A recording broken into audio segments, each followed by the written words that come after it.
Ya, kita masih merasa kurang, tetapi dengan nikmat iman dan Islam itu kita kekurangan kita itu ditutup oleh Allah. Karena hidup ini tidak ada yang serba cukup. Hidup ini tidak ada yang serba memuaskan. Tapi hidup ini memang dihiasi dengan berbagai kekurangan.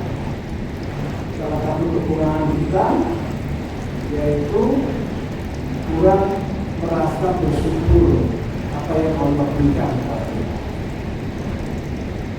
Kita ambil contoh sederhana. Kalau kita sudah memiliki kendaraan satu, ini dua, ini tiga ini empat.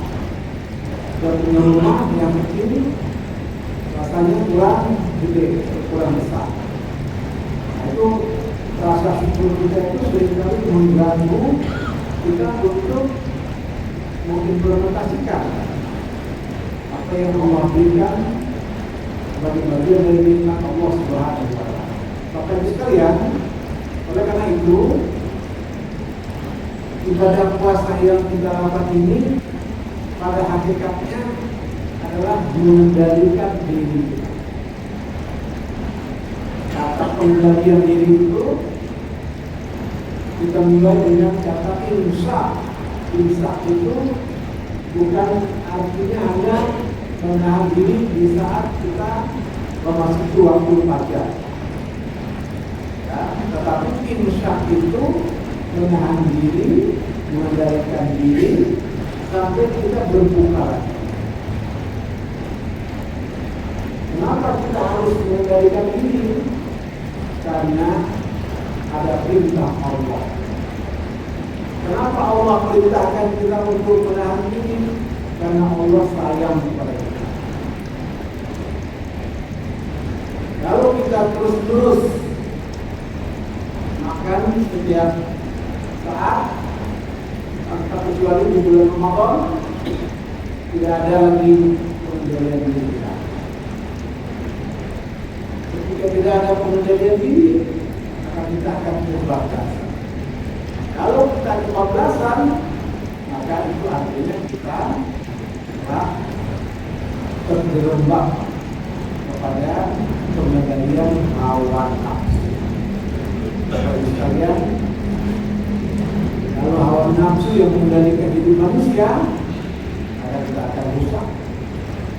Karena Allah sudah mengingatkan, "Afara'aita man ittakhadha ilahahu hawahu." Tidak akan melihat orang yang menjadikan nafsunya sebagai Tuhan. Apa buktinya orang yang menjadikan nafsunya sebagai Tuhan? Atau dia mempertuhankan nafsu? Nafsu itu sebenarnya karunia Allah. Nikmat yang Allah berikan nafsu. Ya Tuhan nafsu mutmainnah. Itu nafsu yang tenang. Itu anugerah Allah yang luar biasa. Ya Tuhan nafsu mutmainnah. Wahai nafsu yang tenang, irji'i ila rabbiki radiyatan mardiyah. Kembalilah kepada Tuhanku dengan rasa tenang. Radiyatan mardiyah. Dengan rasa yang berbahagia kita kembali kepada Allah. Kenapa? Karena kita pintar mengendalikan. Karena itu ada dua golongan yang saat dia berpuasa dia gembira, bisa berbuka setiap hari, atau nanti dia di saat merayakan hari kemenangan. Nah itu buktinya apa? Buktinya kita sudah mampu mengendalikan diri. Tapi orang yang tidak mampu mengendalikan diri, meskipun dia udah puasa capek-capek, nggak mampu mengendalikan diri. Karena itu kata Rasulullah, "Kamin shaimin laisa lahu illa al-jahwa." Orang yang berpuasa itu hanya menahan lapar dan haus. Jadi dia tidak dapat nilai dari pengendalian diri.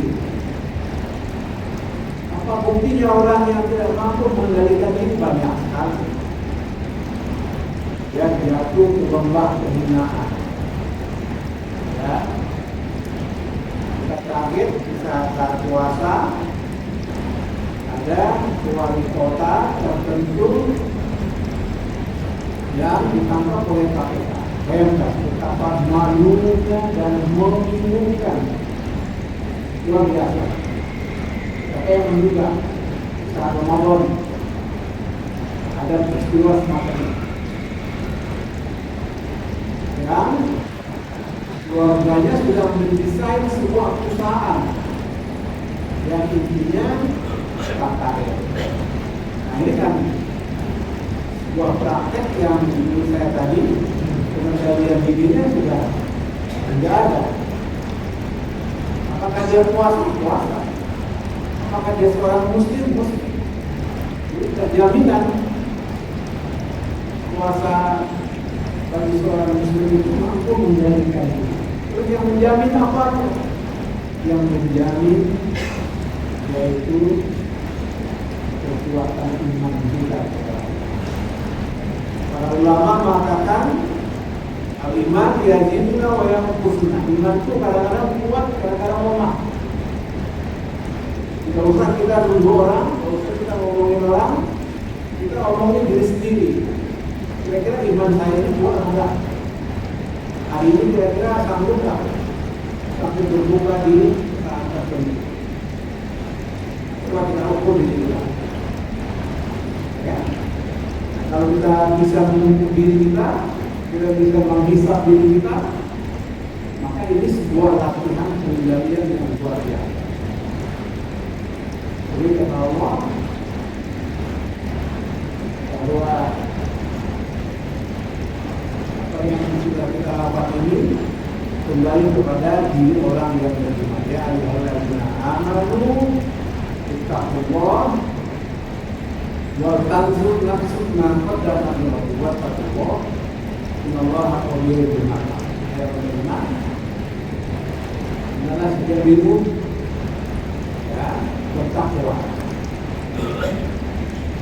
Kemudian takwa itu mampu bertanjur nafsu maka dapat juga mampu mengendalikan diri kamu, memeriksa apa yang harus kamu lakukan esok hari.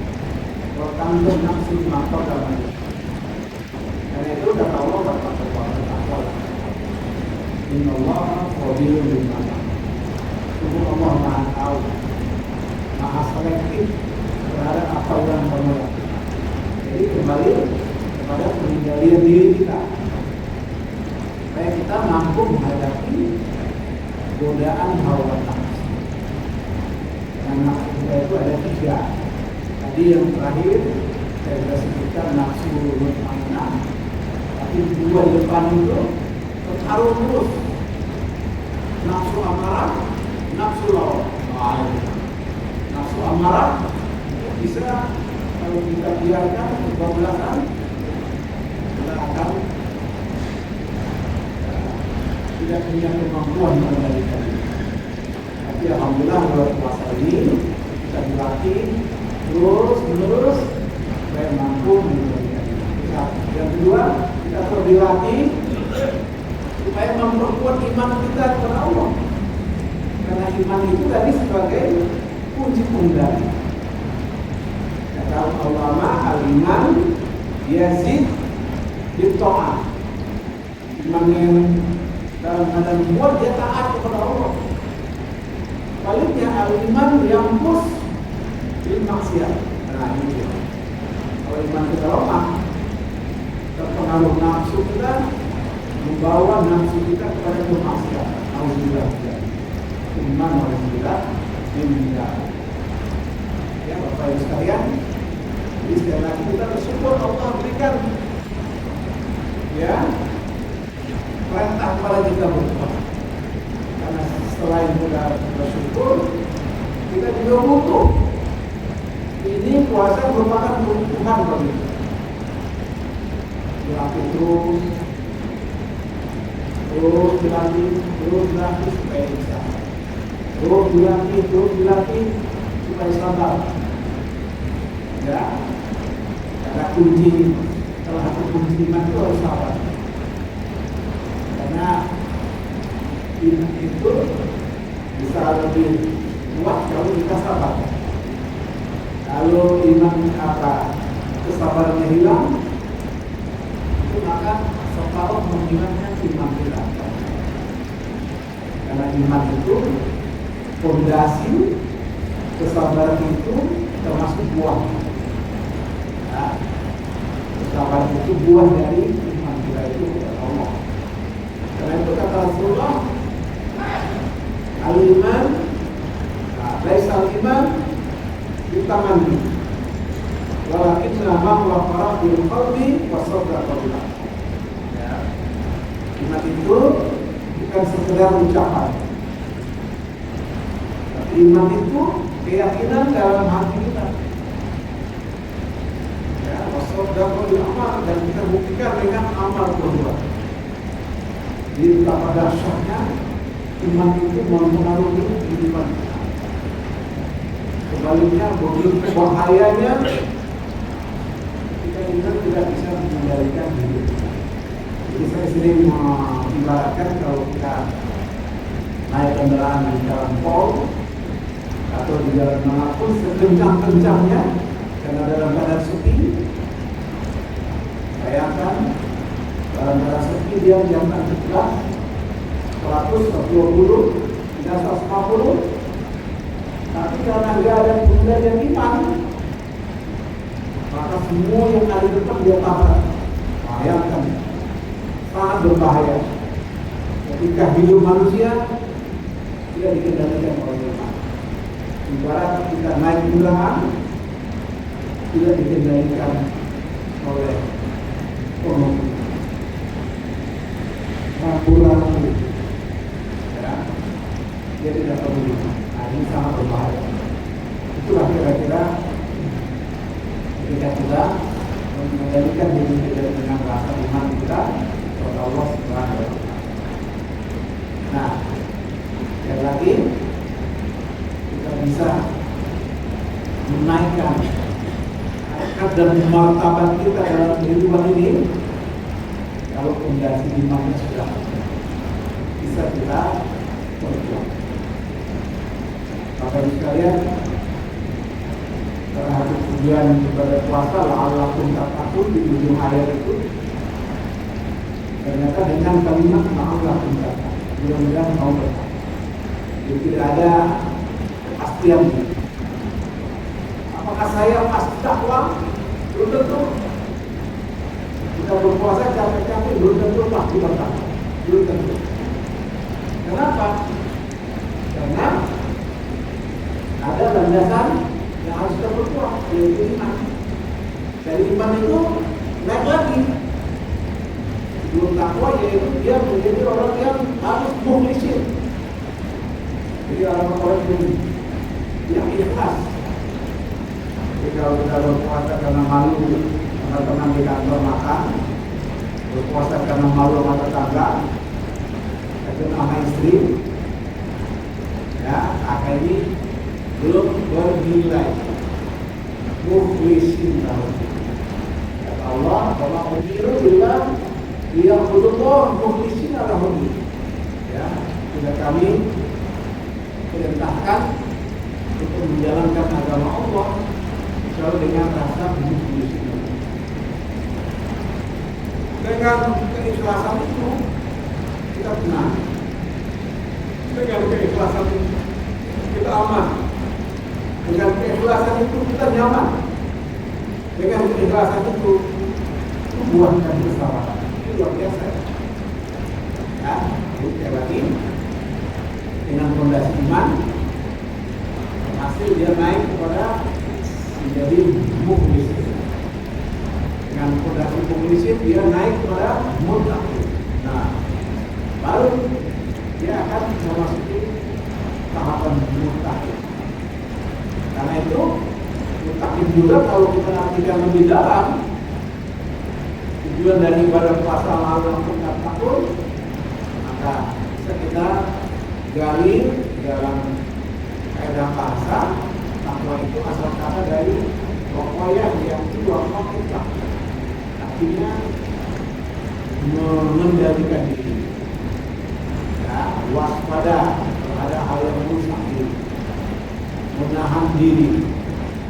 Itu semua makna takwa. Nah, kalau kita lagi secara lebih sederhana, takwa dari kata takwa, ya, takwa, maka bisa kita lihat, benarkah saya sudah bertakwa? Benarkah saya sudah melalui proses? Tak bisa ditanyakan di taubat. Saya sudah bertakwa, tapi dia tidak dalam proses taubat. Artinya taubatnya tidak sungguh-sungguh. Taubatnya tidak serius. Taubatnya tidak mampu mengubah kehidupan. Jadi kalau cara orang bilang taubat sampah. Oke, pedas dia bilang saya taubat tidak boleh. Tapi yang itu dia malah, nah itu tidak taubat itu. Nah setelah itu dia lalui, maka dua itu artinya wara itu artinya hati-hati. Dia waspada betul. Setiap apapun dia akan dia kerjakan, dia hati-hati. Menulis kalimat dengan kalimat, kata dengan kata, dia hati-hati. Kemudian takwa, dia itu yakin. Nah kembali pada pokok. Maka dari ketakwaan kita kepada Allah, yaitu keyakinan kita bahwa hidup ini harus memiliki prinsip, yaitu keyakinan yang mengantarkan hidup kita supaya tidak ragu, membawa hidup kita supaya tidak lupa, membawa hidup kita supaya memiliki fondasi yang kuat, dan membawa hidup kita supaya tenang. Karena orang beriman itu membawa tenang. Kata Allah, ala bizikrillah tatma'innul. Ingat, dengan dia zikir kepada Allah, hatinya tenang. Ya, jadi ketenangan itu kuncinya adalah ada keyakinan. Ketenangan itu juga kuncinya pada harta. Kalau banyak orang yang punya harta, tapi tidak. Ketenangan itu kuncinya bukan pada jabatan. Karena banyak orang yang memiliki jabatan, tapi tidak tenang. Ketenangan, bahagia itu kuncinya bukan pada kekuasaan. Karena banyak orang yang berkuasa, tapi membuat orang lain kacau balau. Lihat bagaimana Donald Trump dengan Netanyahu membuat keonaran sedunia, tapi dia merasa seolah-olah tidak ada masalah. Bayangkan apa yang terjadi pada pikirannya Donald Trump dan Netanyahu. Orang bilang bukan Netanyahu, tapi dia merasa sepertinya ada masalah. Kenapa?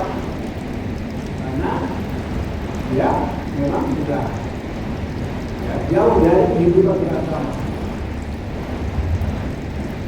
Dia jauh dari kehidupan yang peduli kepada kemanusiaan. Yang tadi dia merasa sudah berkuat, sama halnya seperti Fir'aun. Fir'aun itu, atau kalau lihat Fir'aun ya, dengan segala kekuasaannya, tapi dia mengatakan anak hak saya Tuhan. Yang ngatur semua. Tapi dia kan, kalau kita ke Mesir, di sana ada muminya Fir'aun itu. Oke, orang bilang, saking durhakanya Fir'aun kepada Tuhan, maka jasadnya Fir'aun itu tidak mau diterima oleh bumi. Ya kan? Saking membakarnya dia Nauzubillah. Cuma Nauzubillah. Oleh karena itu, Bapak sekalian, mari kita jadikan Ramadan ini sebagai bulan latihan, bulan pendidikan, bulan tarbiyah, dan sebagai ikhtiar untuk membuat kesabaran, ketenangan hidup kita sehingga kita dalam melakukan tugas-tugas keseharian dan pekerjaan. Mari kita ingat, orang yang sukses itu orang yang mampu menjadikan. Orang yang sukses itu bukan orang yang punya harta kekayaan banyak, pangkat dan jabatan yang banyak. Ya. Karena harta dan kekayaan itu bisa seketika habis ludes. Bayangkan seorang jenderal begitu melanggar aturan, seketika bintangnya tercopot. Itu sudah banyak. Ya, seorang presiden yang tadinya dihargai, dihormati, begitu habis masa presidennya sudah tidak dihargai dan dihormati. Kemudian dari mata kita. Terima kasih atas perhatian kita semua. Semoga Allah Subhanahu wa Ta'ala memberikan kekuatan, kesehatan, lahir dan batin kepada kita. Mari kita berdoa. A'udzubillahi minasyaitonir rajim. Bismillahirrahmanirrahim. Alhamdulillahirabbil alamin. Hamdan syakirin, hamdan yuwafi ni'amahu wa yukafi. Ya Rabbana lakal hamdu wa lakal syukur. Kama yanbaghi li jalali karimi wajhika. Allahumma ighfir lil muslimina wal muslimat wal mu'minina wal mu'minat wal ahya'i minhum wal amwat. Innaka sami'un qaribun mujibud da'wat ya Allah. Ya Allah, jadikanlah ibadah puasa kami, ya Allah, sebagai ibadah yang mampu melatih, menjadikan ini bersabar atas dasar iman untuk mewujudkan cita-cita kami memperoleh atau meraih gelar. Ya Allah, semua yang kami lakukan ini adalah dalam ibadah kepada Allah. Menjadikan diri dalam rangka ibadah, menawan hawa nafsu dalam rangka ibadah, dan seluruh aktivitas termasuk tidur. Nah, tidur ya, teman-teman yang tidur. Mudah-mudahan menjadi ibadah kepada Allah Subhanahu wa Ta'ala. Karena apabila kita azwajina wa dzurriyyatina qurrata a'yun waj'alna lil muttaqina imama. Rabbana atina fid dunya hasanah wa fil akhirati hasanah wa qina adzabannar. Subhanallahi rabbil izzati amma yasifun wa salamun alal mursalin walhamdulillahi rabbil alamin wa a'udzu billahi. Wassalamualaikum warahmatullahi wabarakatuh.